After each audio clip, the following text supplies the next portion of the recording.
It's 1919 in a small town called Kidwelly in southwest Wales between Carmarthen and Llanelli, and concerns one of the most notorious murders in Britain at the time, which has been forgotten as the years have passed. This is Vintage Murders and the truly tragic case of the death of the solicitor's wife.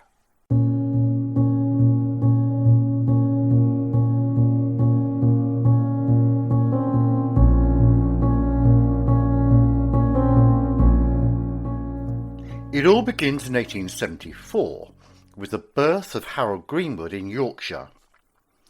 His father, William, had died in 1876, which left his wife Isabella on her own to bring up 4 sons. In 1896, Harold married Mabel Bowater in London, and 2 years later he qualified as a solicitor. They moved to Kidwelly, and Harold brought into the solicitors' firm of Johnson and Steed. It turned out to be a good start, especially as they were able to rent a house from one of the partners, Steed. It was called Brimhill and was on the edge of the town. Sadly, Mr. Steed was declared bankrupt a number of months later, so they were forced to move as the house they were in had to be sold to cover debts. They moved to a cramped terrace house in the town called Sea View. A number of months later, they were able to secure more suitable accommodation in Lady Street by the name of the Priory. After a few years, and with a growing family, they moved to a fine residence on Bridge Street called Rumsey House. As a professional man, Greenwood was not thought to be a particularly good practitioner of the law, and his law practice showed only small signs of growth. Not many people had a good word to say about him. He had developed a reputation as being a bit of a ladies' man. Despite being an affable individual, he preferred the company of women, as opposed to male friends. But this did not hamper him, as he was a prominent member of the local cricket team. Still, on the surface, the Greenwoods presented to the world the picture of a happy family. Their home consisted of William, his wife Mabel, and their children Irene, Kenneth, Eileen, and Ivor. Mabel was well liked by all who knew her, in contrast to her husband, and was active in local organisations and charities, as well as a regular churchgoer. But she was in poor health, and suffered from heart problems, which sometimes caused her to faint. Her doctor, by the name of Griffiths, by chance, lived in the house opposite to the Greenwoods. Irene came of age in 1919, and lived at home with her parents. At the time, the 47-year-old Mabel Greenwood was in indifferent health. Her hair was streaked with grey, and her face prematurely lined. She had endured a series of unaccountable fainting spells, and it was generally supposed that she had a weak heart. For some 16 years, Mabel had been a patient of Dr. Griffiths. Since the previous January, she had complained to him of pains around her heart and in her abdomen, and Dr. Griffiths prescribed some appropriate medications to help soothe the pain. But during those 6 months, she suffered a marked deterioration in her health. In June 1919, the younger children were away at boarding school, so the Greenwoods had the house to themselves, apart from Irene and some maids. On Thursday, June the 12th, 1919, Mabel attended a meeting in the local town hall, where people observed that she did not look at all well.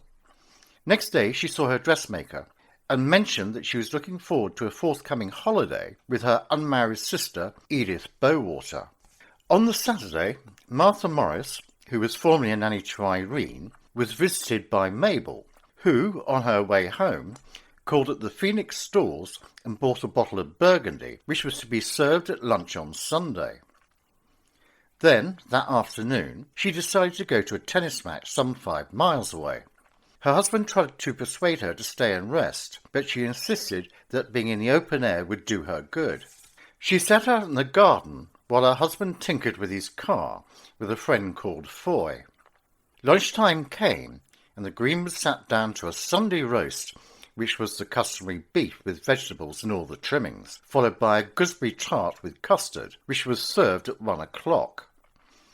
To drink, there was water, whisky, and the bottle of Burgundy that had been purchased the day before. Who had what to drink that day will become important later. Later on, Irene went out with her father's friend Foy for a driving lesson. Foy next saw Mabel again at around 3 o'clock, when she told him she was glad her daughter was learning to drive. At 4:30 p.m, Hannah Williams, the maid, brought tea to the living room. In the early evening, while still out in the garden, Mabel complained to her husband that she was feeling unwell, and he went to get a glass of brandy to see if it would help. It only made Mabel vomit, and he took her upstairs to the bedroom so she could lie down. Half an hour later she was still vomiting, so Harold went across the road to ask Dr. Griffiths if he could come over and see Mabel. He promptly did, and examined the patient. He advised bed rest and prescribed a bismuth mixture, which he dispensed himself. Harold expressed concern for his sick wife and asked the doctor to stay a while longer, which he did. After an hour or so, the doctor checked on Mabel again before leaving to go home, saying that he would be back in the morning. Miss Phillips, who had been a visitor earlier in the day, had been invited for supper. When she arrived at around 7:30 p.m, Harold told her that Mabel was ill in bed. She went upstairs to see her friend and immediately became concerned, so much so that she advised that the local nurse, Elizabeth Jones, be called immediately. It was later contested who actually called out the nurse. Irene and her father said it was their idea, but Miss Phillips said that it was hers. Nurse Jones arrived at about 8 o'clock and found Mabel in a very poor state, with shallow breathing, pale, and cold to the touch. She was so alarmed that she asked for the doctor to be called. She was informed that the doctor had already been and prescribed some medication, so she decided to give Mabel another dose to see if it would cause an improvement. After an hour or so, the nurse decided that it was time for her to go home, as she had to look after her family, which she did. She was later much criticised in court for leaving such a seriously ill patient. The nurse did, however, return at about 10 p.m, and discovered that there was no improvement in Mabel's condition. Dr. Griffiths was called again, and in all made 4 visits through the night. Harold maintained that it had been 5 times, something the doctor disputed, adding that the husband's behaviour gave some cause for concern, not least that at one stage during the night he was absent from the house for an hour. In the early hours of the morning, Mabel's health turned for the worse, and Irene asked her father to go and fetch the doctor, which he did, but returned a few minutes later, saying that he could not get an answer at the front door. Nurse Jones immediately went across the road and was able to rouse the doctor at once. Inconsistencies were creeping into the accounts of the night's events by the people who were involved. It should be remembered that statements given in court had happened over a year previously, which could account for these inconsistencies. For example, Harold said that he had used the electric doorbell, which did not work, to rouse the doctor. Nurse Jones just banged on the door, as she knew the bell was faulty. Mrs. Greenwood eventually died at about 3:30 on the morning of Monday, June the 16th. Watched over by Nurse Jones and Irene, she had fallen into a coma after taking some pills prescribed by Dr. Griffiths. One of the rumours was that Dr. Griffiths had, on the Monday, certified death as being due to valvular disease of the heart. But then the story of the last medicines the doctor had prescribed with bismuth and the pills his patient had swallowed during her last hours became known through Nurse Jones and Miss Phillips, as well as others in the Greenwood household. Before long, there arose sufficient clamour about irregularities in the woman's death to make the coroner feel that he should order a post-mortem. Almost the first thing discovered by the medical experts was that the cause of death was certainly not due to the illness indicated on Dr. Griffiths' death certificate. Mabel Greenwood had been interred on Thursday, June the 19th, in the familiar churchyard of St. Mary's in Kidwelly. A grief-stricken Irene had been the one to register her mother's death, but her father had, accidentally or otherwise, omitted to send the formal certificate to the vicar, an omission that caused him to voice his personal misgivings and direct suspicion in the direction of the widower. Much of what we know about the events that night come from what Nurse Jones wrote in the statement, some of the facts therein later being disputed. Mabel had been suffering from uncontrollable diarrhea all night, something the nurse had never come across in her 20 years during her work. Also, the doctor had not been too concerned about it, and he was not alarmed by the symptoms and would return home until he was next summoned. Sometime during the night, the doctor, by his own admission, had given some pills to Mabel at around 10 p.m. Nurse Jones disputed this and said that it must have been 1 o'clock in the morning when the medication was given. The doctor denied being at the Greenwoods' house at that time. The composition of these pills was also in doubt. The symptoms are also of interest: diarrhea, weakness, and loss of energy. Dr. Griffiths felt it was caused by a gastric upset, possibly food poisoning. Another possibility was that it was caused by another form of poisoning. The symptoms are roughly the same. The doctor concluded that death was caused by valvular disease of the heart, a diagnosis that really did not fit the facts.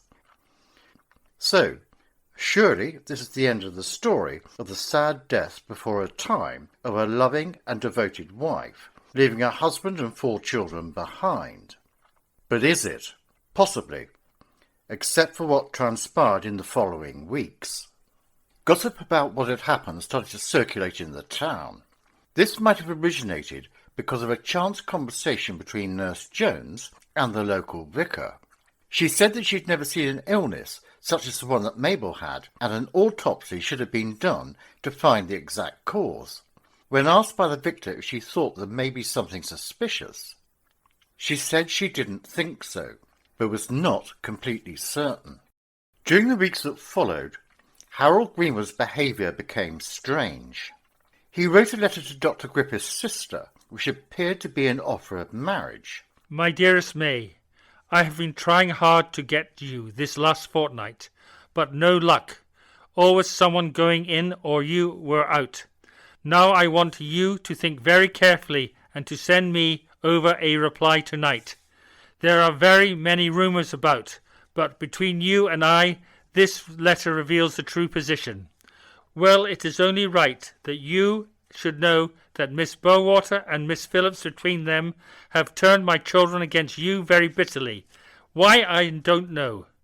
It was only right that you should know this, as you are the only one I love most in this world, and I would be the last one to make you unhappy. Under the circumstances, are you prepared to face the music? I am going to do something quickly, as I must get rid of Miss Bowater at once, as I am simply fed up with her. Let me have something from you tonight. Yours ever, Harold. This was odd in itself, as he had become engaged to a Gladys Jones 4 months after his wife's death, who was in her 30s and a lot younger than Greenwood, and was the daughter of the owner of the local newspaper, the Llanelli Mercury, whom it became apparent had been Harold's long-term lover. The marriage took place in October. On the return of the newlyweds from honeymoon, the police called. Greenwood gave 2 lengthy statements. The police were concerned about the continued gossip in the town and wanted to know if there was any substance to them. They also wanted to get an exhumation order in order to get a full autopsy done, something that Greenwood did not object to. There was no inference that Greenwood had murdered his wife, but the police wanted to get to the bottom of the death once and for all.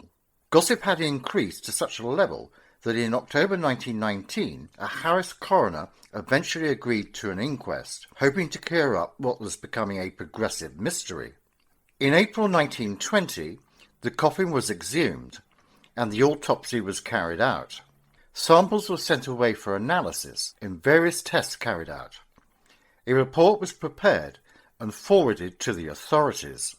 But they hadn't got around to signing an exhumation order until the following April was half over, and another 2 months elapsed before a 2-day inquest was held on Mabel Greenwood on June the 15th and 16th, 1920.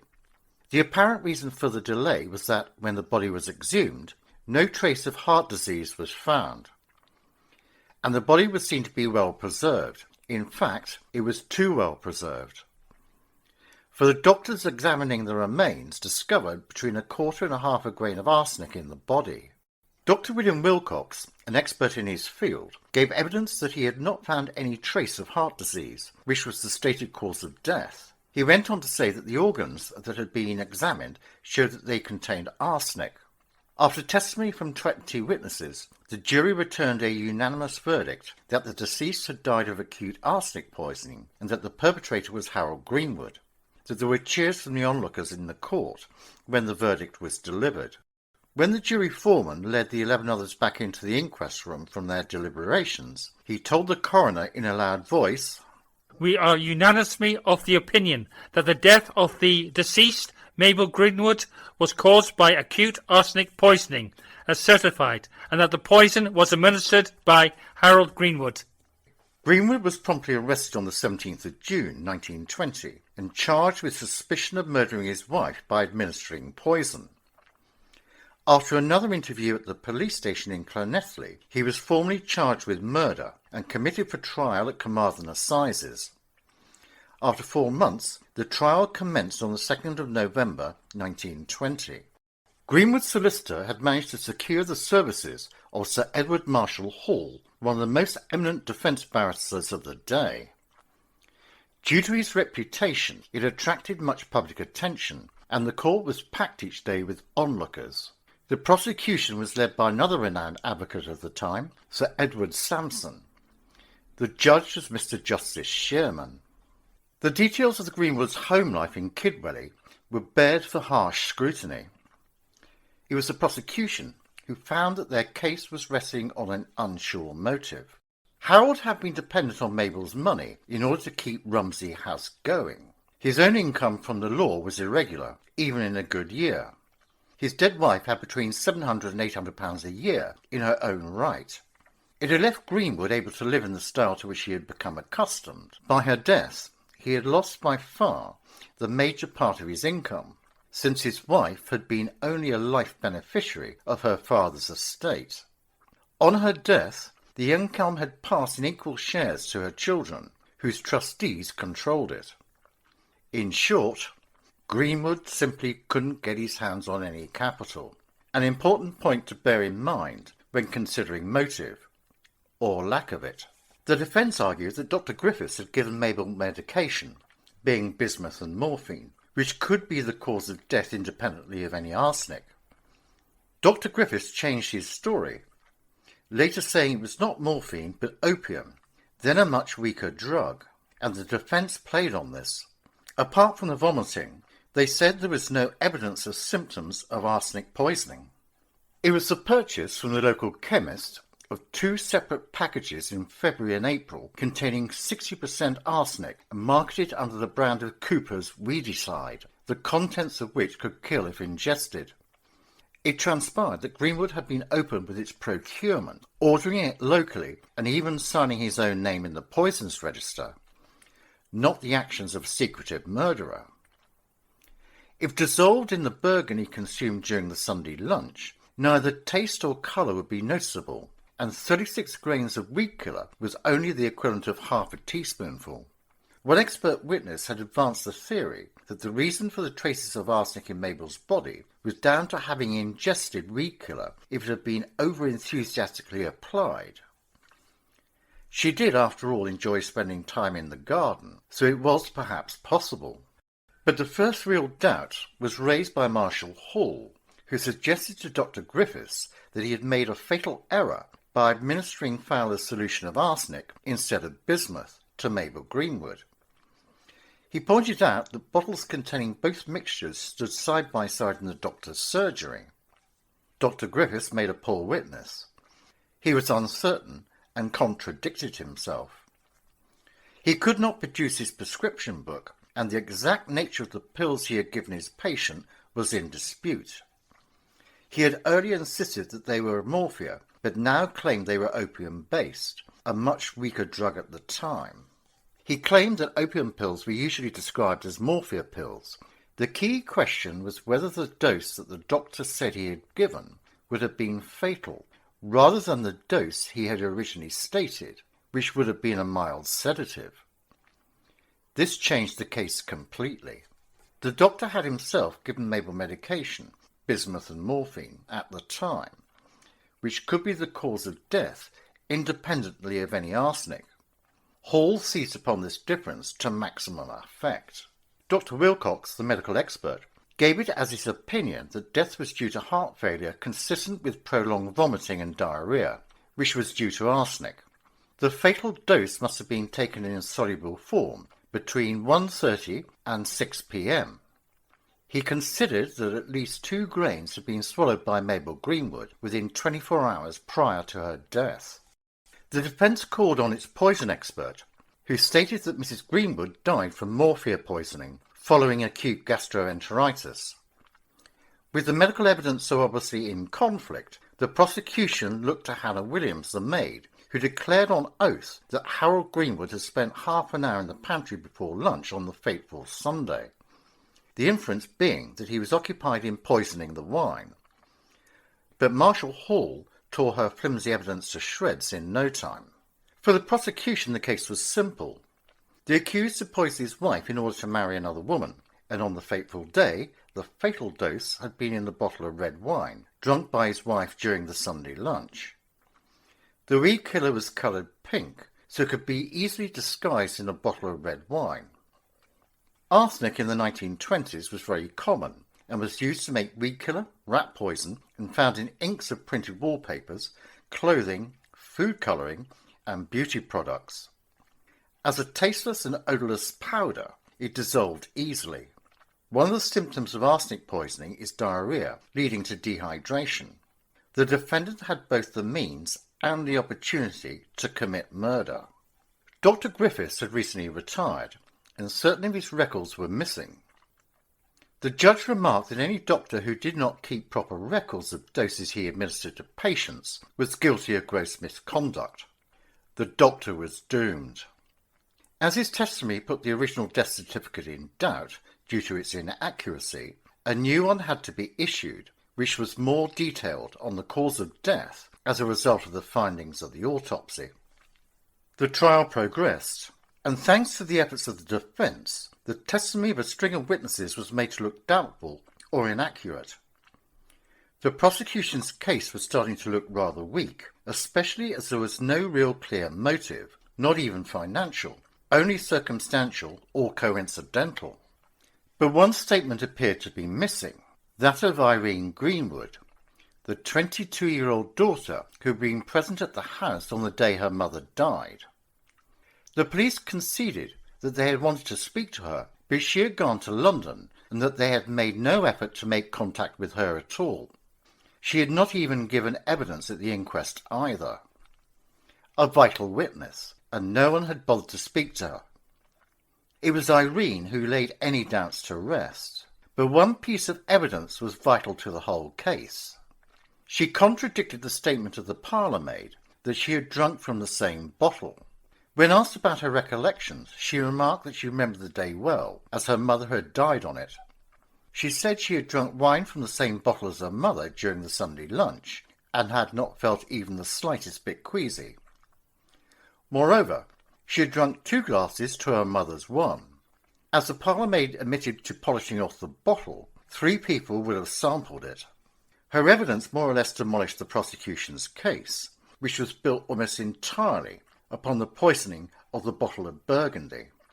During his summing up, Mr. Justice Shearman warned the jury against any show of bias. He told them, "It is your duty to concentrate wholly upon the guilt or innocence of the prisoner."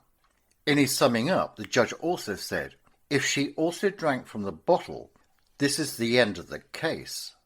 The jury was absent for 2.5 hours before the foreman delivered the verdict. They certainly had plenty to think about.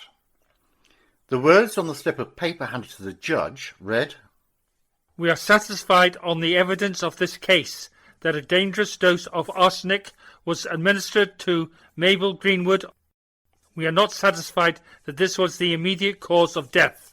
The evidence before us is insufficient and does not conclusively satisfy us as to how and by whom the arsenic was administered. We therefore return a verdict of not guilty. That trial result left any number of questions unanswered. As a result, Greenwood walked free from court, but he was a broken man. The verdict did nothing to improve his popularity in Kidwelly.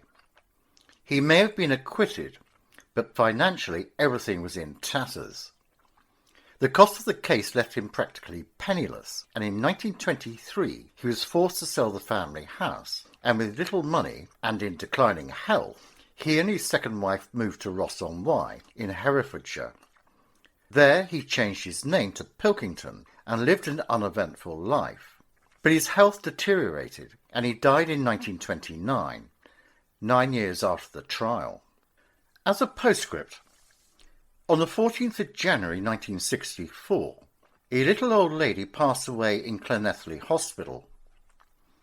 The death certificate showed the name of Gladys Amelia Johnson and was registered by her brother, David Jones. But this piece of paper was not entirely correct, as the lady's last name was in fact Greenwood. It is not clear why this deception was done, except perhaps that years earlier she had been a prominent character in a notorious murder, where she had been front and centre to the events that occurred.